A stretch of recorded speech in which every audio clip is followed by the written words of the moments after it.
We're premiering a new segment this week on Headliner, and it's called Health and Wellness, and it will be hosted by Megan Gilroy. Welcome, Megan. Thank you. Tell us about the Health and Wellness segment. What will we be seeing? Well, in health and wellness, I know all of us really want to live a happier, healthier life for ourselves and our family. And many of us don't know how to do this in the midst of juggling our bills, finances, our careers. And Marblehead has just so many resources in town: chiropractors, acupuncturists, yoga teachers. So I will be interviewing all sorts of people in the health and wellness field.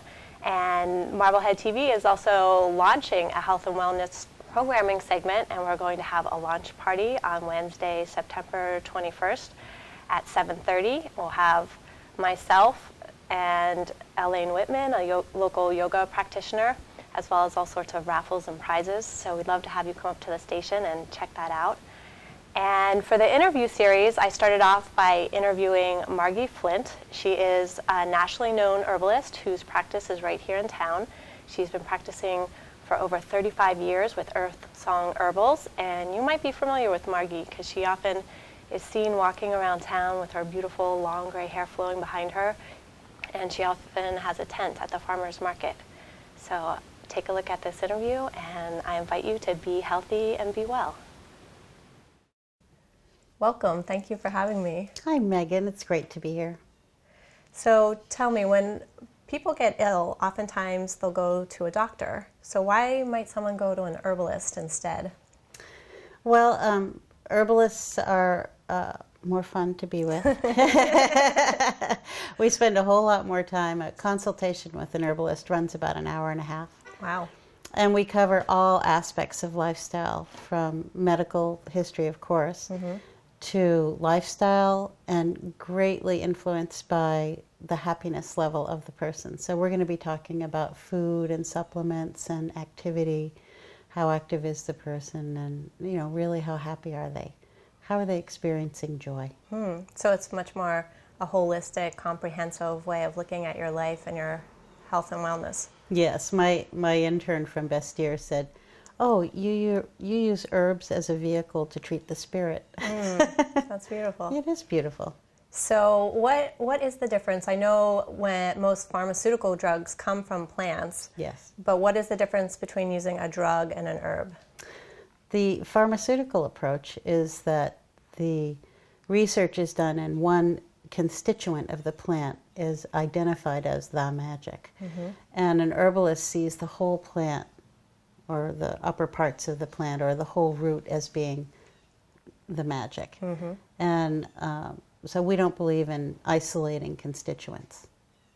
We believe in nature. Nature has it right.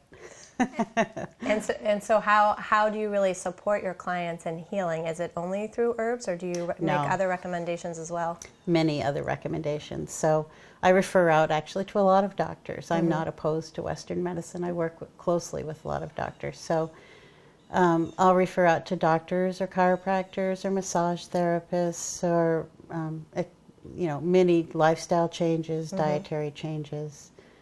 And really, looking at the bigger picture of the person and seeing where the little pockets of, we all wander off in different directions in life. Right.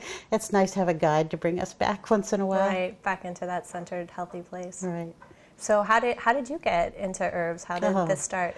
I was told I had a year and a half to live. Wow. Back when I was 24. And I did many things to change my life, and herbs was the thing that took over my life. And here I am, still here. Many years later. And so is there one tool or one tip you could recommend for people who want to be healthier? Maybe they're interested in herbs or just a more holistic way of living? General health, find what makes you happy and live it. That's the key. Experiencing joy, whether it's through herbs or through relationship or through walking in the woods or having a pet or any of the myriad of wonderful things we have on this planet to make us happy. It's learning how to identify that and avoid the things that don't make you happy. Excellent recommendation. Well, thank you for taking some time with us today. You're welcome. You can learn more about Margi Flint and her practice on her website. Next time, I'll be interviewing Margi about her beautiful garden. And until then, be healthy and be well.